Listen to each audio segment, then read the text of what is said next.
हिंदू धर्म की परमात्मा की तरफ से बड़ी मदद है।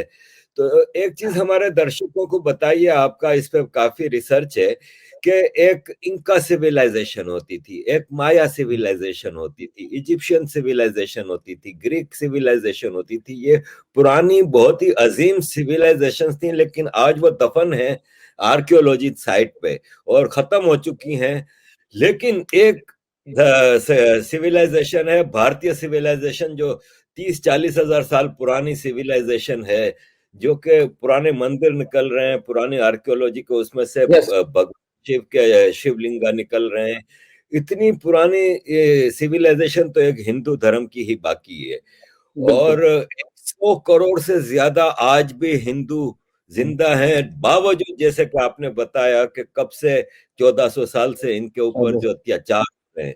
तो सर जरा इस सनातन धर्म के, इस हिंदुइज्म की ब्यूटी बताएं कि क्या ऐसी इसमें खासियत है कि जिससे ये सरवाइव कर सका और फ्लरिश कर रहा है। बहुत प्यारा प्रश्न है आरिफ भाई आपका। इसका थोड़ा उत्तर लंबा हो जाएगा, मैं प्रयास करूंगा कि संक्षेप में दूं, क्योंकि बात मुझे छोटी बात करने में मुझे मजा आता है, मैं लंबी बात करता नहीं हूं। लेकिन कभी इसका कभी उत्तर, हाँ, तीन बातें हैं। नंबर वन, हम सनातन धर्म प्रकृति के साथ चलता है। It is not anti nature. यानी हम पत्थर को, पेड़ को, नदी को, जिस क्षण हमने गंगा मां कह दिया, उस क्षण हम प्रकृति से एक रूप हो गए। हम प्रकृति को वहीं उसके साथ एंटागनिस्टिक रिलेशनशिप ना होकर एक सिनर्जिस्टिक रिलेशनशिप में आ जाते हैं। तो वो एक पहलू है कि हम प्रकृति के साथ बहुत आइडेंटिफाई करते हैं अपने आप को। तो प्रकृति भी हमारी रक्षा करती है, हम प्रकृति के विरुद्ध में नहीं, सनातन धर्म की बात करें तो। और ये 10-15 हजार साल से पुरानी बात है, जब से हम सनातन धर्म का जो लिखित इतिहास हमें मिलता है। दूसरी बात, हमारे धर्म में ब्राह्मणों का एक विशेष स्थान है। उसका कारण है, ब्राह्मणों ने बहुत तपस्या करके हमारे लिटरेचर को, हमारे शास्त्रों, हमारे ग्रंथों को श्रुति द्वारा, बुद्धि की मेमोरी के द्वारा बचा के रखा। यानी जब खिलजी आता है तो वो नालंदा की जो यूनिवर्सिटी है उसको जला देता है।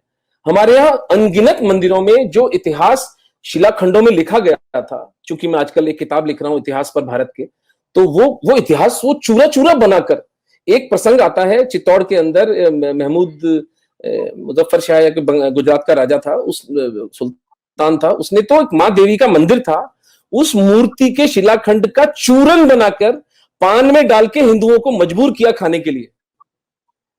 तो इतिहास का तो ये ह्रास किया, लेकिन ब्राह्मणों ने अपने दिमाग में इस चीज को जीवित रखा। इसलिए हमारे उपनिषद, हमारे वेद, हमारी गीता, हमारे पुराण जनरेशन टू जनरेशन, पीढ़ी दर पीढ़ी इस ब्राह्मण समाज के कारण बच गए। और ब्राह्मणों का बड़ा भयंकर हत्याकांड विशेषकर इस्लामी आक्रांताओं ने किया है। एक एक मण जनेऊ कहते हैं औरंगजेब के टाइम पर उतारे जाते थे। त्यागी ब्राह्मणों के गांव कन्वर्ट कर दिए गए। दूसरा कारण सनातन धर्म के बचने का रहा, हमारे ब्राह्मणों द्वारा हमारे धर्म के ग्रंथों की रक्षा। और तीसरा सबसे प्रमुख जो कारण था, वो हमारे क्षत्रिय समाज, विशेषकर राजपूतों ने इस्लाम के साथ खूनी संघर्ष किया, रक्त रंजित संघर्ष किया। एक भी वर्ष, एक दिन पिछले 1400 साल में भारतवर्ष में ऐसा नहीं था जब इस्लामी आक्रांताओं का एक छत्र राज भारत पर रहा। कभी हम आसाम में अहोम के रूप में स्वतंत्र थे, कलिंग में कभी हम स्वतंत्र थे, कभी हम दक्षिण में स्वतंत्र थे, मेवाड़ के महाराणा सदैव स्वतंत्र रहे। मेवाड़ के महाराणाओं की तो एक विलक्षण कहानी है जो आने वाले थोड़े टाइम में मैं आपके साथ शेयर करूंगा अभी इसी इंटरव्यू में। तो हमारे क्षत्रिय समाज ने, और राजपूत अकेले नहीं थे, उन्होंने लीडरशिप ली, लेकिन उनके साथ सर्व समाज, जिसको हमारे हिंदू धर्म में 36 कौम कहते हैं हम लोग, 36 जातियां, सब तरह की जो भी शेड्यूल कास्ट, शेड्यूल ट्राइब, ब्राह्मण बनिए। एक बहुत बड़े वॉर जनरल महाराणा प्रताप के भामाशाह, वो ओसवाल जैन बढ़िया थे, लेकिन वो लड़ते थे। तो ये तीन कारण रहे कि हम 1400 साल के इस अनवरत, अनसीजिंग अटैक के बाद भी आज भी तीसरा सबसे बड़ा धर्म इस विश्व में है।